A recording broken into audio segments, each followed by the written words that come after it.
Hello, everyone. Welcome back to Malorie's Weird World Adventures, the podcast. I'm your host, Malorie. I'm here to show you just how weird this world of ours really is. I'm very, very excited because I have Robert here with me from CPRI. Thank you so much for joining me, Robert. Sure thing. I'm glad I'm here. And I'm really excited to talk with you today about your paranormal investigations that use the scientific method. I think that's so fabulous, and I'd love to hear just a breakdown from you of how that works, how you start your investigations, and how you incorporate the scientific method into it. Well, It's a lot. way back when I was a wee thing. We typically how we operate. We basically find we have a theory. Everybody has a theory. This, that, or the other thing. The problem that we run into is a lot of people claim their theories are facts with no data to back it up. So I have a problem with that. But what we do is we have the theory. Around that theory, we develop a hypothesis. A little more refined piece of the theory, and then we design a set of experiments to either prove or disprove the hypothesis. And the experiments, are wide ranging depending on what the hypothesis is. We're looking at so many different things. We had evidence that there could be something like a time displacement at one location, and so we designed a whole set of experiments around that. We ran that for 4 years and saw absolutely nothing. And but then we had our atomic clocks showed a shift from point A to point B for some reason, and they should not have, because it was about 500 yards apart, but they should not have shown a change, and that change was significant, like 20 minutes difference. Wow. And we're not sure. We're still working on that. That's a one-time thing. We got to figure out, is that a time anomaly? Who knows? Is it a problem with the clock itself? We need to get more data. If it happens consistently at this location, then there might be something to it. But we've got to go back, and and that's the name of the game. You got to go back. You got to do the reproducibility thing, and you got to be able to show that the stuff is, is that something's actually there. And like we tend to go back for locations multiple times. Hanover Tavern, you were there with us. We've been there 3 times, and but Bacon's Castle, we've been there 23 times. Wow. And and we actually, that is like those guys down there allow us to do a lot of stuff. And we have a partnership with them. We help them with an event they run every October, coming up this Saturday. And if you wanted to come down, you can come down. But we're gonna we lead people through. We set up like we're running experiments. We lead people through and show them the experiments. We don't do the whole ghost thing because we don't even know. We can't even say that there's such a thing as a ghost in the spiritual sense. So what we do is we say, well, right here we got this weird temperature, or right here is where we heard this weird sound like a baby crying, or right here we heard, that's all we could say. So we take them through the house and show them different things, and then we have them. They come out and they sit around the fire and drink mulled cider and eat stuff from a food truck, and then they're happy. So, but yeah, it's a bunch of fun though. It really is, with that big bonfire they have out front there. But at Bacon's Castle though, we help them with that event, and then they allow us to come in and conduct these experiments once or twice a year. And so we go in, we spend like 16 hours there and conduct these experiments over time, and we come back time and again and try to reproduce things. And we have a lot of reproducibility of this stuff. And in doing that, we think that there is definitely a natural cause for a lot of the what people think, or what they call residual. So to speak. We call it non-interactive because we can't say that something's imprinted on the environment or whatever. We can't say that because we don't know. So we got to experiment with that too. So, but we say it's non-interactive, and we think there's a natural cause because the environmental data is always the exact same around these different, like the extraneous voice you hear, like a or or a thump or something like that. You might have like the same environmental conditions around it. So we think there might be a natural cause there. Now, when you get over into the interactive side of things, that's tricky. Because we have a bunch of data, and we had somebody that was a data analyst look at all the data. We have terabytes of data, and we had somebody that was an analyst come in and look at all of our data, and we were looking for possible causes, and they said there could be over 100 different causes for these anomalies that we were seeing. Wow. And some of these causes could all happen at once. So that makes it very tricky to find out what is causing a specific thing to happen. So only thing we can do is we can actually focus on one of them at a time. So I'm going to be dead and gone before we get to the point where we can say something definitive. But we've seen some weird things. We've seen like around when there's a moving object. Let's say like a door moves on its own, or a chair scoots or something like that. We've seen a radiation spike. Like ionizing radiation, that stuff you measure with a Geiger counter, and it basically, you're talking sometimes it's 3 times the background, sometimes it's 20 times the background. It depends on where the Geiger counter is sitting in relation to where the thing moves. And we've seen that. We've also seen shifts in the Earth's magnetic field around things like that, and we're not sure what that's all about. And then we're running experiments around that too. And then we also have seen what might be considered an electromagnetic pulse. And like you would see from a nuclear detonation kind of electromagnetic pulse. And as a matter of fact, we think one of those happened when your cameras went wonky at Hanover Tavern. Oh, wow. We had a magnetometer within probably 10 feet of you. And that magnetometer picked up a pretty significant EMP, and you shouldn't see something like that in a place like Hanover Tavern. Wow. So there were no radios around this magnetometer. There were, and also, if it was a radio that caused the spike, these magnetometers can actually discern between RF, electric fields, geomagnetic fields. It can distinguish between those, and it indicates that in the electric field there's a pretty significant bump in the electric field at the same time there is in the RF. So it all happened at once, which means it's something beyond just a radio transmitter. Right. So that happened. That's what happened to your cameras. We think because it's happened to us in other locations, like at Bacon's Castle. We had one take out every piece of equipment we had in front of the door, and we went back and we could turn the equipment right back on again, which is kind of what you did, and they were fine, but it essentially turned them all off. So except for the one that was RF shielded, and the one that was RF shielded was the only thing that survived, and it actually picked up the EMP. And the other thing that's indicative it's an EMP also is that there's a double bump to it. An EMP, I'm not sure how much you know about these things, but we've been learning from various people, like certain physicists and such, that an EMP will, when there's a nuclear detonation, you have the primary spike of the EMP, then there's a secondary one shortly thereafter. It's like that real fast. And that is what we saw. Wow. And so that's kind of the signature of those things. So we're going to actually take this data and talk to an astrophysicist that we have access to and see what he says, and see if he thinks it's what we think it is. And my personal theory is that we might be stumbling onto what Einstein and Rosen called the Einstein-Rosen group. And we might be, who knows? It's never been seen. It's predicted mathematically, never been seen.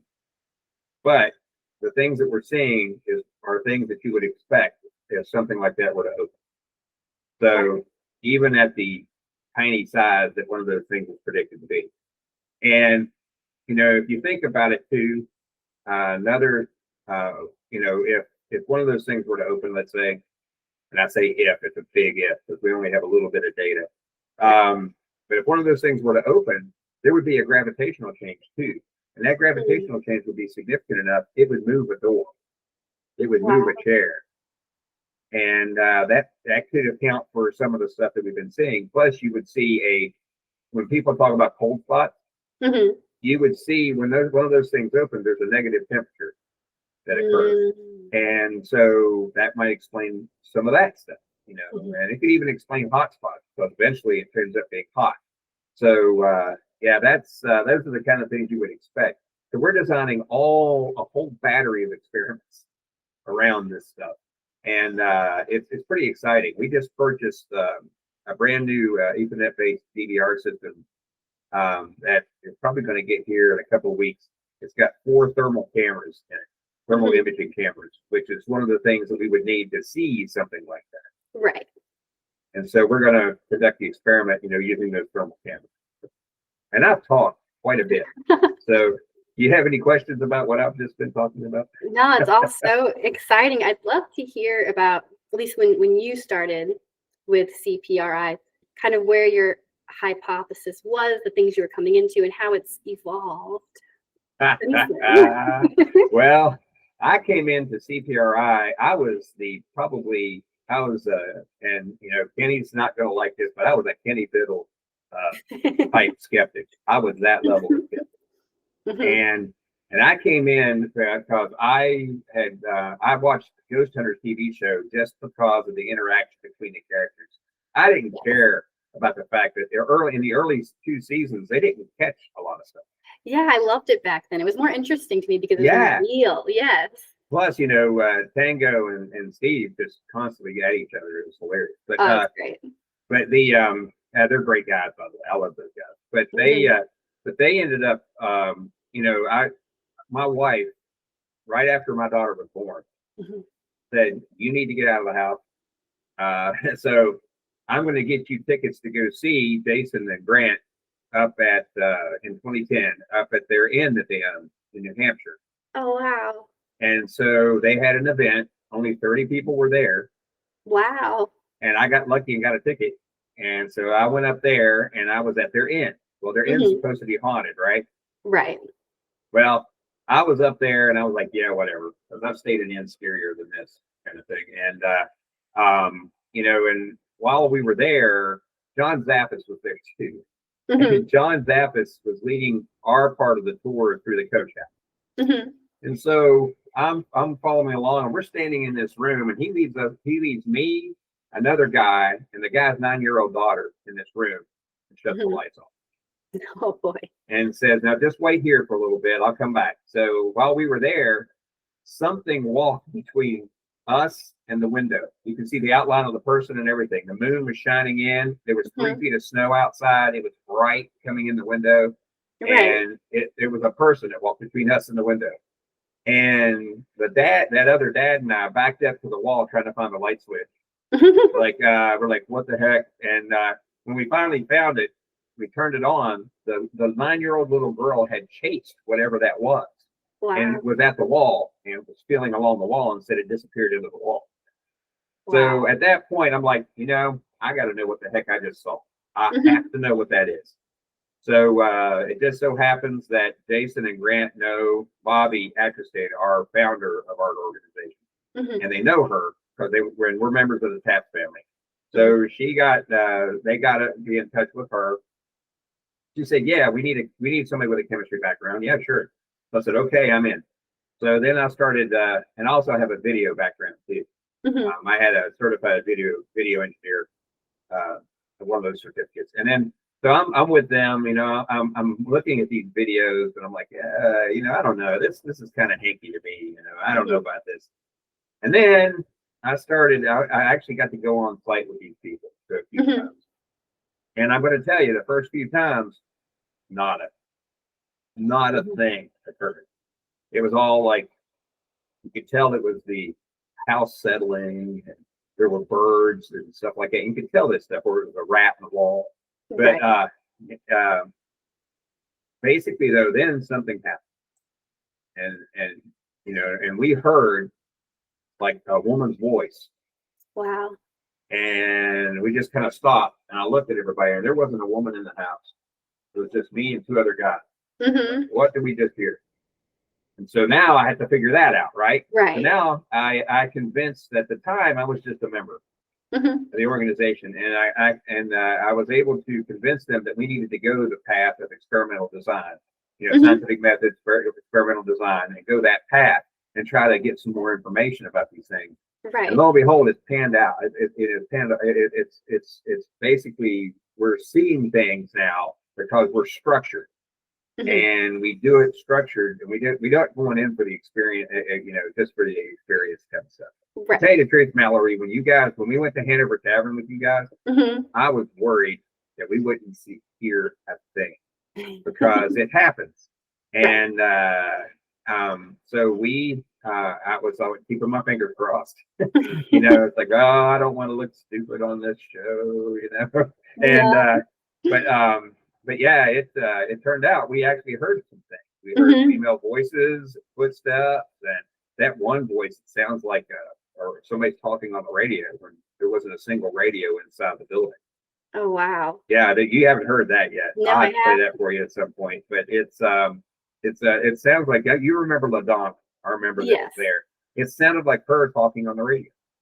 Interesting. But we were all with her at the time, and we heard it coming across the speakers. So we wrote it down, but we thought we were hearing things, right? Right. Because there was a lot of chatter in that room. And so, but I went back and listened. Sure enough, you can hear it in there. It sounds like LaDonna on a radio. Not LaDonna talking like this, but on a radio. Right. That's what it sounds like. So that was weird. But, we saw stuff, and we captured some really good data out of that. And so we're still analyzing that data. We had so much data that it is taking us a bit. Mm-hmm. The magnetometer data was taking long enough because we had 5 of those bad boys sitting out there. Wow. And that takes a while to go through that. And also Tommy, you remember Tommy, our president.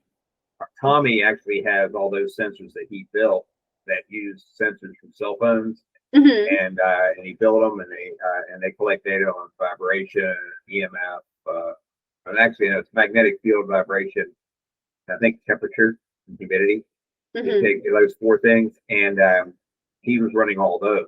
And all those, the magnetometers are only sampling like twice a second. His stuff is sampling 100 times a second. So you can imagine how big those files are. Yes.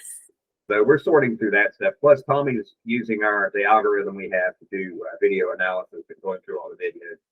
We saw something that we thought, something came up on the video too that was pretty interesting. We thought, it's like, oh my gosh, we might have caught something, right? Yeah. Well, no, it was not. When you go back and you look at it, the algorithm picked it out as an anomaly. So we went in there and we found it. We found the frames that it was talking about. We went through there. And what happened was a piece of dust moving across that changed angles a little bit and disappeared, and then changed back, and you could see it again on the other end. And so that's why it threw up the anomaly signal. So but you still gotta, even though AI is in there, you still gotta be able to check what it finds because it's not always right. Yes. I'd love to hear more about the algorithm you guys use as well to kind of analyze the data before you look at it. Well, it's basically on the numerical data, I use Google Gemini Pro, and it goes in and it finds anomalies in the background that I never would see, because if you just look at it graphically, it's these anomalies are still within the noise of the data, and so but it'll find them, and we look at them with a Z-score of 3 or higher, and if they have that kind of a score, those are the anomalies we really look at. And it's really obvious when it's a big spike, right? But sometimes those things in the weeds, those are hard to find. And the problem is, in the name of science, you need to look at minutia, which is itty bitty. So if you're looking at minutia, small changes, then that's why you need that algorithm. So that's what I use to look at the data, the numerical data. That's like CSV format or what have you. But then for the video data, we have Tommy Tommy and Tommy's daughter actually wrote, she's actually at MIT, and they actually wrote an algorithm that will go through and look for anomalies in video. And kind of like what DARPA uses too, but did I say DARPA? Didn't mean to do it. But yeah, they'll be at my door in a minute. But but no, they but you know the NSA people use stuff like this all the time, and we actually have our own version, and we can throw, instead of spending 8 hours per camera watching video, we can do it in an hour or less per camera, which is great. And it'll find all the anomalies and give them to you in table format, so you can go to each of the frame sets that's in the table and look at it to make sure it's really an anomaly. Could be dust, could be like one of us walking through there, what have you. It picks up it picks it all up, so you got to go through it. But that's way better than just staring at dust bunnies all night long. Right. So, but that's what we use there. In regards to audio, we don't have anything. We have to listen to those recordings, and that can be trying. Luckily, we have a lot written down on our logs. You hear me, because they all make fun of me all the time, but you hear me when we're at HQ, and I'll say, write that down, because I'll hear something. Write it down. Write that down. Something like that. And but we write things down, and we go back and look at those first. That helps. But if you really want to catch some of the minutiae, you got to listen to the whole recording from beginning to end. And that's how come I found one of the other voices that I heard in there. And we heard several of them that one of them sounds like a woman laughing. And Jack reported that while they were in the house, they heard it.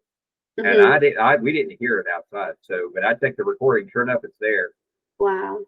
And so, that's why you have to listen all the way through. Now, I tend to focus on the quiet moments, like when there's nobody in there, and I listen and I can see the waveform is kind of flat, but there's bumps on occasion. I'll just sit and listen to those sections first, and then I'll go back and listen to the noisy section where Jack is talking to Aaron or what have you.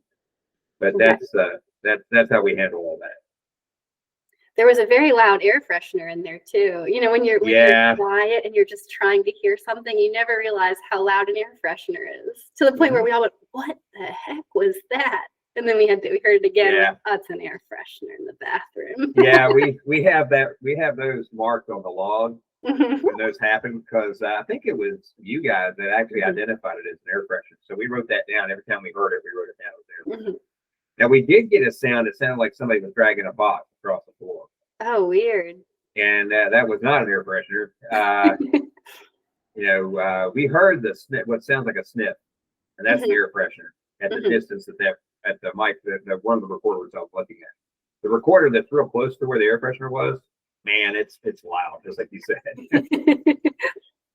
But yeah, we actually heard we heard several things in there. Now, since we've been in there, the people that run the building actually have heard some other things. And they heard actually last weekend, they heard what sounded like woman actually talking.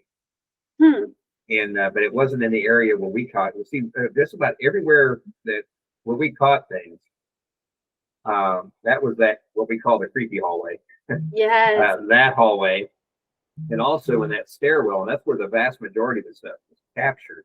Either that, or right there where the DVR was sitting near the front door. But this is over where the arch room is, and where the cage bar is, stuff like that. They picked up what sounded like somebody talking over there, and then you heard a really loud bang that came in over there. And they played me the recordings yesterday. There's going to be Ghost Walk at Night there this weekend also. Bacon's Castle Saturday, and Sunday, Monday, and Tuesday they're having Ghost Walk at Night, and that's where they lead you through tours through Hanover Tavern, and they have people dressed up in period, like as people from different time periods, and also as ghosts, and they tell their story right as ghosts and stuff as you go through there. And it's pretty cool. my daughter's going to be a maid, a ghostly maid in Oh, the that's room. so She's going to tell fun. her story. But yeah, that's but while we were having rehearsal, they played me these recordings. I'm like, whoa, yeah, I wish we could have caught something like that in those rooms, because our recorders didn't get diddly in those rooms. We didn't get anything in there, but they did, and they were sitting in the arch room at one of at the tables there. So, but yeah, it's pretty interesting that we'll be in a building and multiple times, and sometimes if you're only there like 3 times like you were, we'll get something different each time we're there, which doesn't help reproducibility at all. Right, And right. so we gotta reproduce what we got last time, so we gotta go back and we gotta go back. So, but anyway, we also had a run in with the wolf spider. oh yeah, that was great. It fun. was my camera guy Matt got there before I did, and he was setting up the lights, and he's like, well, I need people to stand right where that spider is, and it wouldn't move for him. It just stayed there. Yeah. And then when I got there, I'm like, well, let me go over and see. And then of course it wanted to come at me, and I'm like, oh, this is gonna be fun. So started the night with the giant wolf spider hanging out. Yeah, I saw it. I saw it down there on the ground over near where we had to stand. But yeah, I saw it over there. Man, that thing was big. That was as big as the inside of your palm. Terrifying. I'm not a spider person. I can do many other things, but not spiders. But we coexisted just fine. There you go. Well, you know that did you see the big web that was out there? Yes. That's an orb weaver that did that, and we have one of those outside my door going to the driveway. Oh, and boy. That you can tear that web completely down, and in an hour it'll be completely built back up.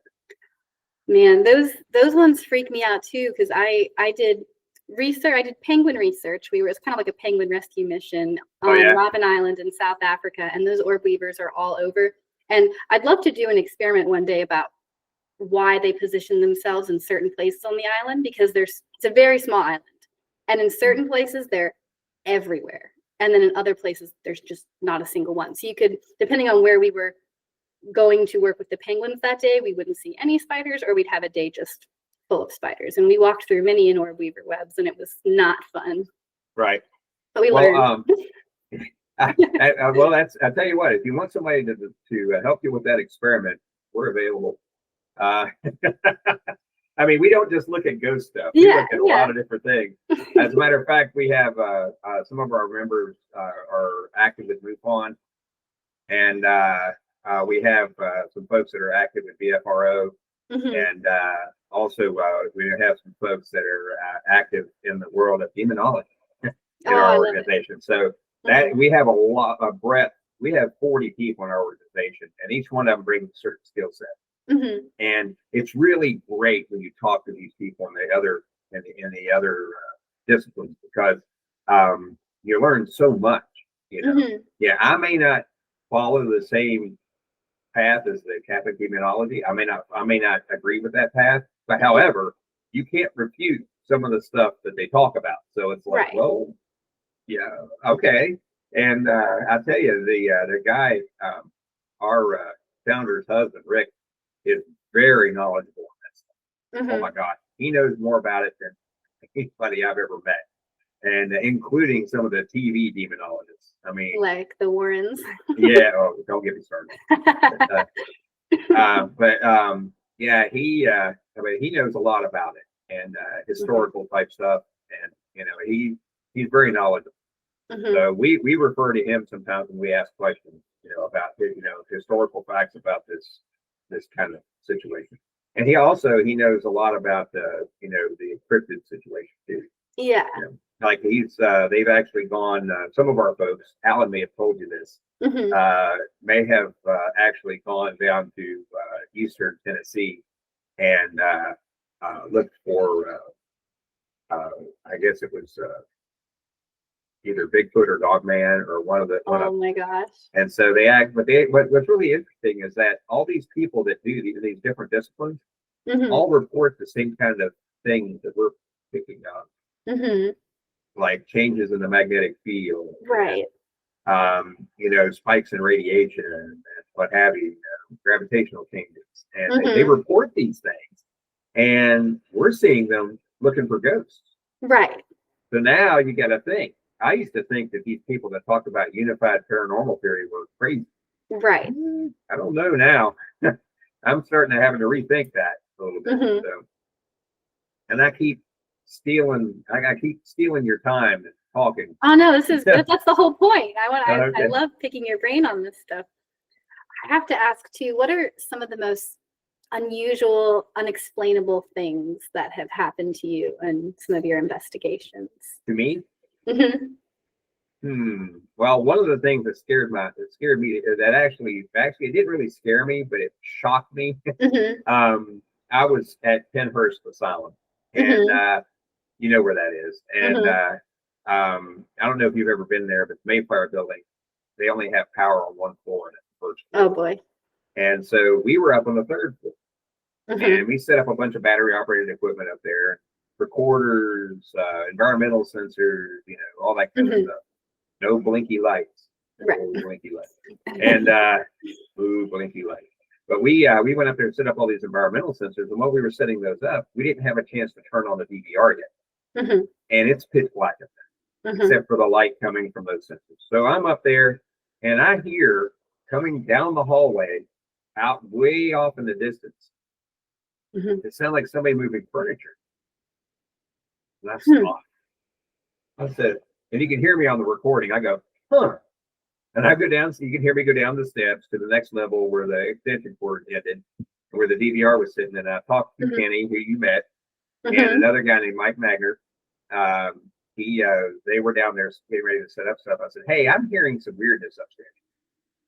And they said, oh, really? So one of them went up to check on a recorder they had.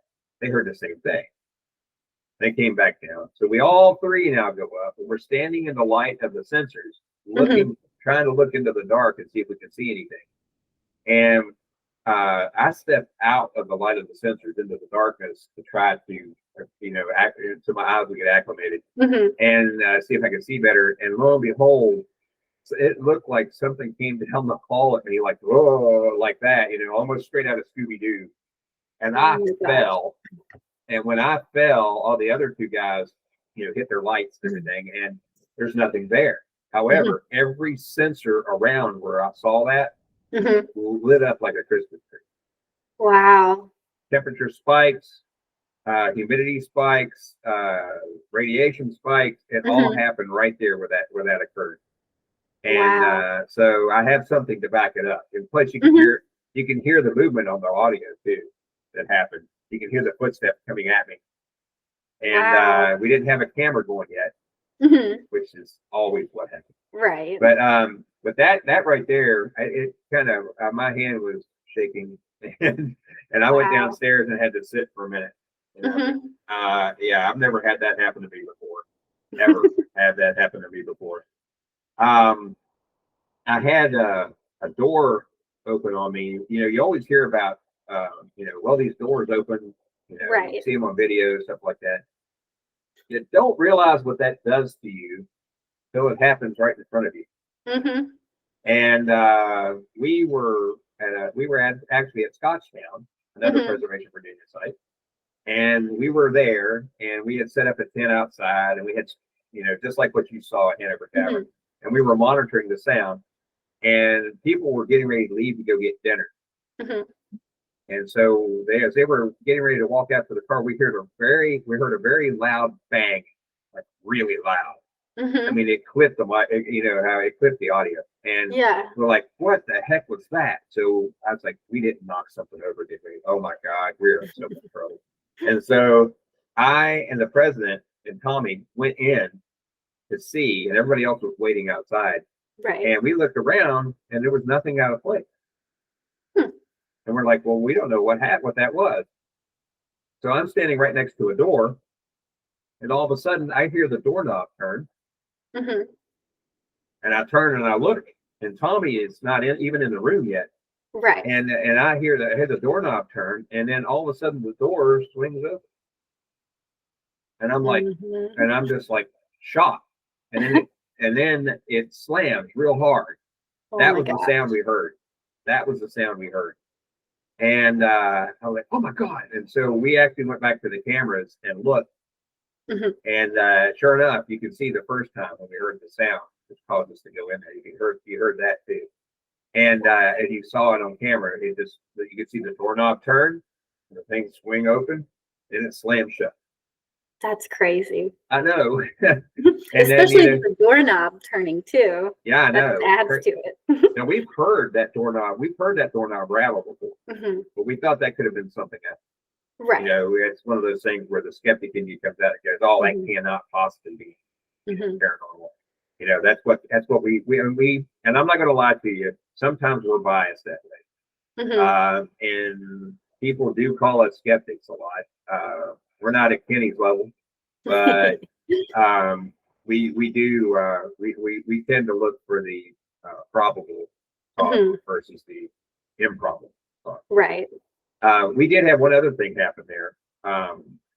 We were running just a plain old audio cable, 3.5 millimeter headphone extender, and we had plugged it into a recorder so we could listen live.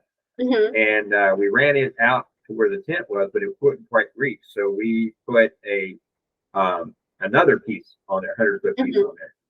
So we now have 200 feet. Of course, it reduced the volume quite a bit, so we had to put an amplifier on it, what have you. But it pulled apart right at that connection. So I went out to fix it, Mhm. and everybody was standing around looking at me. And then all of a sudden, I picked up the two pieces, and as I went to plug them back in, this hand gets jerked this way. Wow. And I'm like, what the heck? And it was the cable that was in the house, and Mhm. something had jerked that thing right out of my hand, and Wow. nobody was in there. And so we went running in there real fast, and of course, it's just laying there, but it's all piled Wow. up where it got full. Right. And so that happened there at that location. And Wow. I know, and at Bacon's Castle, because we have so much data from there, probably a Mhm. full terabyte of our data is from Bacon's Castle. And we actually, the very first time we had a door open on us was something move on us anyway. It was at 2012, 2014. It was 2014. We were Mhm. standing right outside this one door, and it's 4 o'clock in the morning. We're brain dead, and all of a sudden, this door, you hear the doorknob turn, pop and click, and we turn Mhm. and look at it, and the door just swings all the way open. Now it didn't Wow. close, Mhm. but it swung all the way open, and that was the first time Jack had ever experienced anything. You met Jack Tremble, Dr. Tremble. That's the Mhm. first time he had ever experienced anything. He goes, "Well, that can't be paranormal." And I was like, "Well, then what turned that doorknob, Jack? I don't know what did that. So we're gonna write that down, kind of thing." But yeah, so Wow. we've had a lot of different things happen at different locations. It's Mhm. been crazy. We had it was funny. We had some guys. We were at St. Albans Sanatorium in Radford, Mhm. and we were there actually to conduct, some research, right? And that Mhm. was one of the few times we were, people, they don't let people in there for free, Right. but we actually did some volunteer work for them, so they let us in there for free. Mhm. So we actually did a red light experiment. Instead of using infrared, we used red visible light Mhm. and had it shining down their version of the creepy hallway on the second floor. And so we had that going on, and we had some guys there from the Discovery Channel Mhm. that were looking to see if we would fit this show they were going to put together. Mhm. Right? So we're standing there, and this is way a long time ago. This is that was before that Bacon's Castle incident. This was like 2013 maybe, Mhm. and those two guys were standing behind us, and all of a sudden we see this black, I don't know, kind of like a black mat down the hall Wow. in the red, and we saw it. Everybody saw it, and we we're all just Wow. staring at it, and they're standing behind us, and the guy that was holding the camera, he actually Yeah. stopped videoing, Wow. dropped it down, and his hand was doing this, Oh you my know, and gosh. then it shot right over our heads. We have that on video. It shot right Oh over our my heads, gosh. and then when it shot right over our heads, you could see us duck and look at it like that. Those guys left, never came back. So Wow. Yeah, that was something else. And of course, we didn't fit the show they were looking for. They were looking for something, more along the lines of Ghost Adventures, but we Right, didn't fit that. We didn't fit that at all. right. So, but they, but they left. They never came back. Wow, my gosh. Yeah, so it was neat. So we've had a wide breadth of experience. Hmm. It's pretty. I mean, it's been pretty exciting. Yeah. Yes, there's a whole lot of tedium which you experienced while we were Mhm. there when you're sitting and nothing's going on. Then all of a sudden something happens. Right. And so now you're all lit up again. But then you sit there again. It's like, man, I'm not gonna be able to stay sleep. I'm not gonna. I'm not gonna go to sleep. I'm not gonna stay. Hmm. And your eyes are closed. And, then all of a sudden, bam, something loud happens, or somebody sees something on the monitor. That Right. keeps you awake. That keeps Hmm. Kind of out of left field, but have you ever heard of the Brown Mountain lights? Mhm. Okay. It just reminded me of this because you talked about how everything always happens when the cameras are off. But Yes. we've gone a couple times to try to see the Brown Mountain lights, and we went once for the show, and it was just all fog, and it just wasn't going to happen because it just Yeah. all around you, right? And I went back with my husband last year. We were writing a hiking book for the Smokies, and it's on the way back. Let's just stop by Wise Man's View late at night and see what happens. And we get there, and I see what looks like a firefly. And it's this tiny, and I'm like, that's weird. There's a firefly here because it's November and kind of wet. Like those are the right conditions for it. And then it sparks almost like lightning into like 4 different little lights, and they start shooting around each other like crazy. And I'm like, Wow. oh my God, I'm seeing it. And so I start freaking out. And he thinks that I just want to see, like, okay, sure. And then he saw it too. And we had a GoPro, we had his good camera, I had my phone, like we had all this stuff, pointed at it. And those little lights reoccurred for maybe like 20 minutes on and off. And you can hear us in the audio, like, oh my God, I can't believe this. This is crazy, just screaming and all this good stuff. And then there starts pulsating these large lights. So then from like around the corner of the mountain, you just see these large pulsing lights to the point where I'm like, this has to be a flashlight or something, right? I think we're the only people here, but this is so bright. So we tried to even recreate it where I went kind of around the side, and it was just a cliff. So there's no way, like, someone could go down there, but I'm trying to shine the flashlight. Like, does it look like this? And just, there was no way we could recreate it. And those stayed on for some 20 minutes. And we get back home with all of our stuff, and it doesn't show up on anything. What? Yeah, and it was bright. I'm like, it was pitch black, but those are bright lights. I mean, it looked almost like little, like, I believe ball lightning is like kind of one of the theories, and it kind of looked like that. I'm like, how could this not show up on a camera? Yeah. Wow. Huh. Yeah, That's crazy because we haven't had stuff like that happen, but we've had other things that happen. It's like it's almost as if that whatever's causing the manifestation, whatever it happens to be, knows that we've taken the cameras down. right, Then right. we take the cameras down, and all of a sudden there it goes, dancing across the camera. It's like, hey, wait a minute, did we just see that? Wow. And I sent it to Kenny Biddle, and I sent it to Brian Dunning, and they're both, there's just nothing on it. I'm like, Kenny's like, maybe I can pull something, and it's just like, nope, nothing. That's a shame. Mm-hmm. Yeah. Wow. I'd love to see what you saw. I've never seen that. We have gone looking for the ghost light, the ghost train light at West Point. I don't know if you've heard about that before. I haven't. Yeah, there's supposedly, if you're at West Point on the tracks and you look westbound on the tracks, or I guess northwest, when you look that way, you'll sometimes see a light on the tracks. It's not explained. It's not a train. It's just a light on the tracks. And I thought, I was thinking, well, maybe it's a car or something like that, or crossing or something like that. But yeah, we didn't see it at all. We didn't even see cars. So I don't even know what would cause a light on that thing. People have pictures of it. That's crazy. Yeah, I know. I know Will of Wisp used to be like a theory back in when they like recorded about it originally. It's been, going on for centuries, but I see now why people believe in fairies. That's what I said when I saw it. I'm like, it looks like, I mean, obviously it's not, but this is why they're called fairy lights or ghost lights. I totally get it now. Oh yeah. Well, that's great. I wish I could have seen that, because that would explain some other things that we've seen too, where we actually have incidents of just a white dot will appear in the Yeah, middle I of the remember room, hearing about that. and it will appear and then disappear. It's almost like, what, did we just see that? And sure enough, it'll be on camera. Mhm. And we've seen it twice, 3 times now. 3 times now. We saw it once at Hanover Tavern with you guys, Mhm. and in the stairwell, and we've seen it at Don Marshall House, Mhm. and once there, and then we saw it also. What was the other one? Gosh, my brain is mush.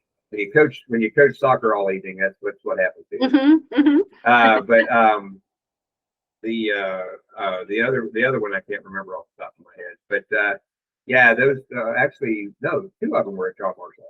Mhm. And then we saw another one at a state park, which I'm not at liberty to say which park it was, Mhm. but we saw another one at a state park too. And they're just like, they're not against the wall or anything. They're out away from the wall, or they're out away from the object. And sometimes they'll be close enough to an object where they will illuminate the object. Mhm. And so those are interesting to us. And that also goes. That's also data that I'm putting in my unsolved Rosenberg project. Mhm. Yeah, we're seeing something there. I don't know if it's what's causing it, but there's little like tiny things, size of a dime. You know, Wow. yeah, and you see them, and you think, with your eyes, especially when you get old like me, you see you have floaters in your eyes, Mhm. Mhm. and that's a shadow that can create shadow stuff. So I don't trust my eyes when it comes to shadow. But this is bright white, Right. and I'm like, I'm not sure what I just saw, kind of thing. But yeah, that was, I mean, seeing what you saw kind of goes right down that road, maybe a little bit, Yeah. but that's wild. I wish I could have seen that. I've always wanted to see the Brown Mountain Lights, but I've been there, but Mhm. I've never seen the one. I went twice, and the first time was a bust, and it has to be like November is a good time to go, or early December when it has to be cold, but it needs to be a little bit, damp outside. So it's like the good kind of pre-rainy season. But the problem is in the mountains of North Carolina, when that happens, it gets very misty and Yeah, fogs. foggy. But if you get on a good night and there's no fog, that's when, and we just happen to have the right conditions. And man, we've researched it a lot. Like, ball lightning is the theory right now that people are leaning to, but there's been hundreds of ideas, and I've never seen anything like it. And in that moment, you just kind of forget all reason of like trying to figure out what it is, and just like, we have to get this. This is insane. And it did look kind of like light. The little balls looked almost lightning-esque because it moved so jagged and so out of control, like in the way that a lightning might. But they're little balls. Wow. So Wow. crazy. So crazy. Wow. Well, I mean, if you guys are going to take another trip down there, I know somebody that might want to go. Yeah, we were talking about doing a whole like group thing with Kenny Biddle and Brian Dunning. I had a few people that have all been about the Brown Mountain Lights that were like, well, let me know if you guys do it. So we'll have to Yeah. put up an adventure out that way. Yeah, put my name down. I'll go too. Yes, definitely. Yeah. Next time you talk to Kenny Biddle, tell him that I still think he's a Paris celeb. He'll cuss me out, but that's okay. Well, we talked and bonded over the Ouija board collection because I think when I met him, I had just come back from Salem, and we went to the Witchboard Museum in Salem, and this guy had a pink Ouija board from Toys R Us in the 90s that was quickly discontinued because parents were so offended they had a pink Ouija board in Toys R Us, but before they could discontinue it, it had sold out. Yeah. And now it's like a collector's item, and of course I wanted it, so then I'm on eBay trying to find it, and I think I had just gotten it when I met up with Kenny, and he had one in his collection, and I was like, oh, we have the same pink Ouija. But well, I don't have a Ouija board, and I'm the kind of guy that doesn't tempt fate, knock on wood, kind of thing. I'm from West Virginia, so we have certain superstitions that I just can't outrun. Right. But yeah, I think it's interesting. His take on the Ouija board. I mean, it's just another toy to him. Right. Or the ideomotor effect. Yeah. Mhm. And so I like when somebody comes up to him and talks to him about it, when I'm standing within earshot, I just sit there and I just sit back and smile. It's like, oh, you just bit off way more than you can chew. Because you got those full-on believers that want to prove him wrong. They want to prove him wrong. So, yeah. My husband and I actually wrote a piece on the idiomotor effect for Skeptical Inquirer. Oh yeah, I heard about that. Speaking of which, I would be totally remiss if I didn't congratulate you on not only the congressional award but the presidential Medal of Freedom. What the heck here? Thank you. That is great. Thank you. It just kind of, things happen for a reason, I guess. And my husband and I kind of fell into the world of IP and privacy advocacy for online crime. And it just kind of fell into our journey, I guess. And so there was been a couple years in the making where we've been fighting for privacy rights, and then it just snowballed from there, and we're so happy about it. Thank you. Great. Yeah, I saw you post that. I'm like, holy cow! that's amazing.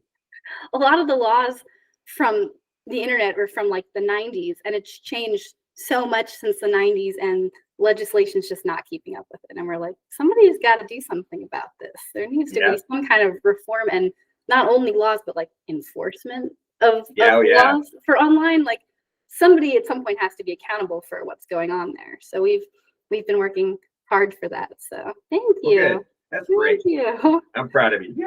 Thank you. And I guess, my gosh, it's almost 9 o'clock already. We are out of time. But is there anything else you'd like to tell us about CPRI or you and your journey?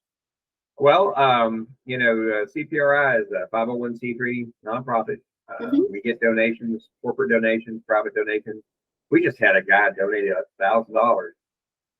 Wow. Yeah, I know. And it was a private citizen too. It's like, oh, okay. But yeah, he's very much into trying to find out what's going on. So yeah, and we're using that money. He's listening. We're using that money to help buy. He essentially bought 2 of those thermal imagers for our DVR. That's great. But yeah, we're basically all about trying to find out what people think they see in here. We don't operate, and make sure Kenny holds his ears for this. We don't operate like skeptics sometimes.